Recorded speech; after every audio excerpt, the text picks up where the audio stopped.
Acción Cristiana Mundial, un ministerio para llevar el Evangelio donde haya un oído que escuche y un corazón abierto a Dios.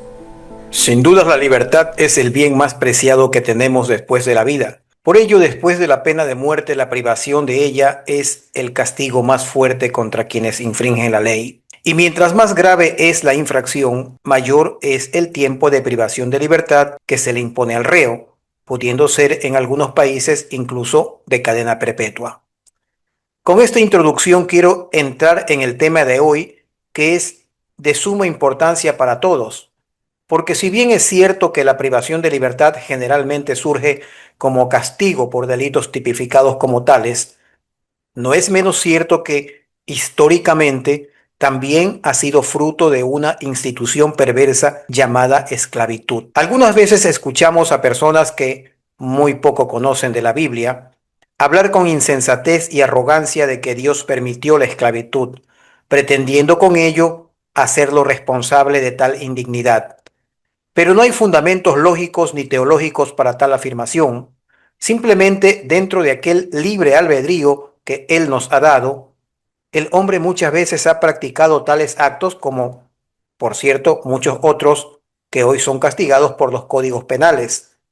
La libertad que Dios nos ha dado es de tal magnitud que ni siquiera nos obliga a seguirlo y obedecerlo, cosa que bien podría hacer.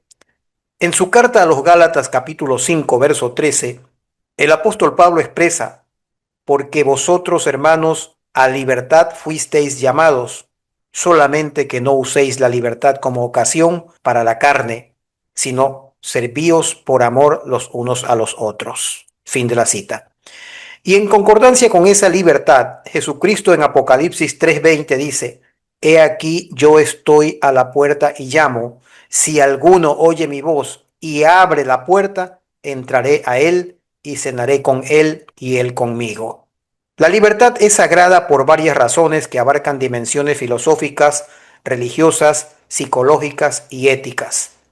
Dios creó al ser humano con capacidad de elegir, es decir, con libre albedrío, y esa posibilidad de optar entre el bien y el mal lo distingue de las demás criaturas.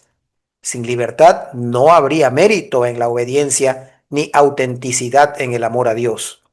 Filósofos como Kant señalaron que la dignidad humana está unida a la autonomía.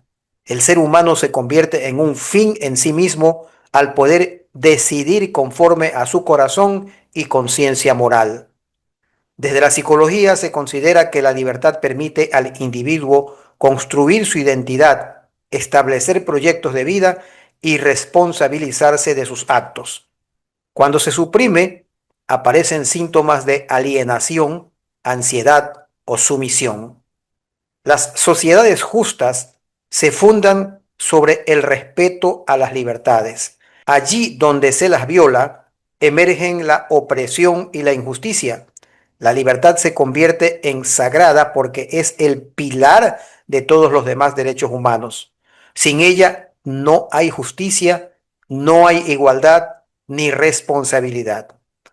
La libertad no se limita a poder desplazarse de un lugar a otro o a hablar, sino que abarca la autonomía para elegir, decidir y construir un proyecto de vida propio. En el aspecto individual, la libertad otorga dignidad porque permite ser responsable de sus propios actos. En lo psicológico es condición para la salud mental. Una persona que se percibe sin autocontrol sobre su vida experimenta indefensión, ansiedad o depresión. Antes de continuar, permítanme decir que Acción Cristiana Mundial es un ministerio para llevar la palabra de Dios a cualquier punto de la tierra, pero no de la manera tradicional de cualquier otro ministerio evangélico, sino abordando temas pocas veces tratados por pastores y predicadores, sobre todo despertando conciencias en estos últimos tiempos, sin muchos formulismos característicos que son bien elaborados por otros. Continuemos. Restringir la libertad de alguien sin causa justa y sin base en una infracción penal constituye una violación profunda de la dignidad humana que implica tratar a la persona como un objeto o un medio, negando su condición de sujeto autónomo. Jurídicamente entraña un abuso de poder, puesto que el derecho reconoce la privación de libertad solo en casos excepcionales como la comisión de delitos y con garantías de un debido proceso. De otro modo, se abre la puerta a la arbitrariedad y a un clima de miedo e injusticia, pues cualquiera podría ser privado de su libertad sin justificación. Lo que sucedió en la antigüedad con la esclavitud es un ejemplo claro y dramático de cómo la negación de la libertad transforma a la persona en un objeto, vulnerando su dignidad más profunda. La esclavitud redujo a los individuos a meros instrumentos de trabajo, privándolos de su capacidad de decisión. Hace un momento señalé que la libertad es sagrada porque es el núcleo de la dignidad humana y la condición para ser plenamente persona. La esclavitud ejemplifica el extremo contrario, pues cuando se suprime arbitrariamente la libertad sin un motivo legítimo, se anula la humanidad misma del otro, de modo que la esclavitud no solo es una injusticia social, sino también un atentado espiritual y moral, porque quiebra la esencia de lo humano. Ergo, si la libertad es sagrada, la esclavitud es demoníaca o satánica. Cuando la sociedad olvida esto, como ocurrió en la antigüedad, abre la puerta a la deshumanización y a la injusticia estructural. El derecho a construir un proyecto de vida propio podría estar en peligro en un futuro próximo en virtud del auge de gobiernos abusadores y autócratas. Y la historia nos enseña que esto no es un escenario hipotético. El derecho a construir un proyecto de vida propio es la manifestación más concreta de la libertad. Implica elegir qué estudiar, a qué dedicarse, con quién compartir la vida, qué valores seguir y cómo ejercer la propia espiritualidad. Cuando un Estado o un poder autoritario interviene en estas elecciones, está arrebatando al individuo lo más íntimo de su humanidad. Se limita la libertad de expresión por medio de la censura a los medios y la represión de voces críticas. Se restringe la movilidad por medio de confinamientos arbitrarios. Se manipula la vida privada con la vigilancia, control de datos y persecución política. Se uniforma el pensamiento con educación dirigida a la propaganda y la imposición de una ideología oficial. Todo esto se hace en nombre del bien común, pero es en realidad para sostener el poder. El resultado es que las personas ya no pueden proyectar su vida libremente, sino que deben ajustarse a los moldes impuestos. En la antigüedad, el sometimiento se lograba con cadenas, látigos y leyes explícitas que privaban al individuo de libertad. Hoy, la vigilancia tecnológica cumple un papel análogo, limita la autonomía, aunque sin necesidad de barrotes. El control se ejerce a través de la observación constante, el registro de datos y la amenaza implícita de sanción. En ambos casos, el resultado es el mismo: una vida dirigida desde fuera, no elegida desde dentro. Pero las cosas son peores aún ante la figura que se conoce coloquialmente como el Gran Hermano. El término proviene de la novela llamada 1984 de George Orwell, donde el Estado todo lo vigila, siendo similar con la esclavitud antigua, donde el esclavo sabía que era observado por su amo, mientras hoy el ciudadano moderno puede internalizar la idea de que siempre está bajo vigilancia y autocensurarse. Es decir, ya no basta con prohibir, ahora se controla mediante la mirada constante, lo que genera obediencia sin necesidad de violencia física inmediata.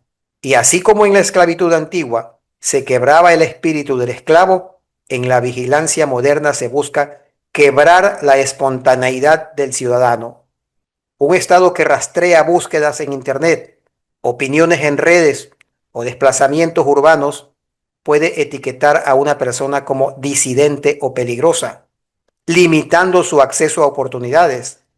El riesgo es que la vida se viva bajo sospecha permanente, reduciendo la libertad a un simple margen de tolerancia que puede cerrarse en cualquier momento.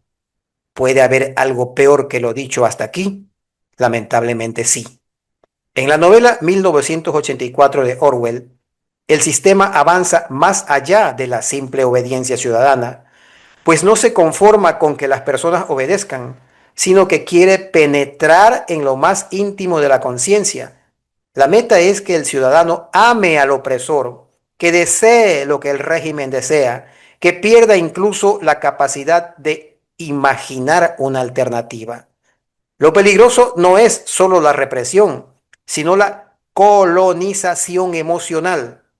Mediante propaganda, adoctrinamiento y vigilancia, se busca que la gente asocie sentimientos positivos con el poder.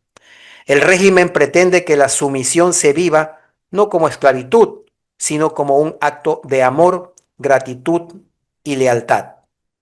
En términos psicológicos, es una forma de internalización del opresor, donde la víctima incorpora en su propia identidad la voz del dominador. En la esclavitud antigua podía existir resistencia interior. El esclavo obedecía, pero repudiaba su opresión en silencio. En el Gran Hermano orwelliano, esa resistencia también es perseguida. Se quiere lograr la extinción de la intimidad, el único lugar donde antes podía subsistir la libertad.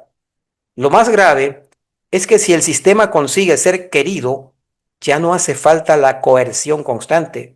El individuo mismo se convierte en cómplice voluntario de su sometimiento. Es el paso de la dictadura exterior a una dictadura interior. Recordemos aquel pasaje en el Evangelio de Mateo capítulo 10, verso 21, que también aparece en Marcos 13, 12, donde el propio Jesús anuncia que el hermano entregará a la muerte al hermano y el padre al hijo, y los hijos se levantarán contra los padres y los harán morir. Esto ya se ha dado en ciertos regímenes socialistas conforme a los registros históricos. Esto es lo que Orwell presenta como el peligro más radical: la anulación de la conciencia crítica y la sustitución del amor genuino por un amor manipulado hacia el poder. Para concluir, diré que si la opresión logra ir más allá del control del cuerpo y de la mente práctica hasta invadir el territorio interior del espíritu, entonces no estamos frente a un simple dominio político y social, sino frente a una conquista espiritual en el sentido más radical del término.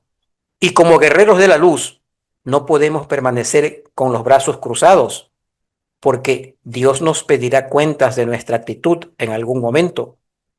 El espíritu humano, esa zona íntima donde se albergan la libertad, la conciencia moral, la fe, la creatividad y la esperanza, es por naturaleza el último reducto de resistencia frente a la opresión. Cuando se invade ese espacio, la persona pierde no solo su capacidad de actuar, sino también su capacidad de imaginar otro mundo posible.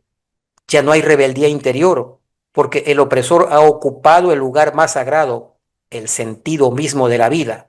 Los cristianos debemos entender que todo esto está profetizado y que se trata de que el maligno busca adueñarse del alma humana, del lugar donde habitan, repito, la libertad, la fe, el amor y la creatividad. Y ahora sí voy a finalizar diciendo que un estado de la humanidad, como el de la colonización emocional y la conquista espiritual, desembocará en una crisis de nihilismo generalizado, pues cuando el poder invade el espacio más íntimo del espíritu y convierte la obediencia en amor forzado, la verdad pierde su anclaje. La persona deja de confiar en valores objetivos o trascendentes, porque todo aparece manipulado. En ese vacío surge el nihilismo, palabra que describe la sensación de que nada tiene sentido, nada es auténtico. Cuando no hay un punto interior desde donde resistir, porque hasta los sentimientos han sido colonizados, la consecuencia es un vacío espiritual. Ese vacío es terreno fértil no solo para el convencimiento de que ya no existe verdad, bondad ni esperanza, es sobre todo el espacio interno de cada individuo donde el diablo reinará por el tiempo que en Apocalipsis 13 se ha profetizado. Recordemos que no tenemos lucha contra carne ni contra sangre, sino contra huestes espirituales de maldad. Oremos. Padre nuestro que estás en los cielos, levanta a tus hijos para que iluminen con la luz de la verdad a este mundo, que comprendan que nuestra libertad es sagrada y es el núcleo de la dignidad humana, el reflejo del don divino del libre albedrío, la base de la responsabilidad moral y el fundamento de una vida plena, tanto de forma individual como colectiva. Y protégenos, Señor, con fuerte escudo contra las acciones de nuestros adversarios. En el nombre de Jesús te lo pedimos. Amén. Si le ha gustado este mensaje, compártalo con amigos y familiares para que este ministerio se expanda y suscríbase a nuestro canal para no perderse futuros mensajes.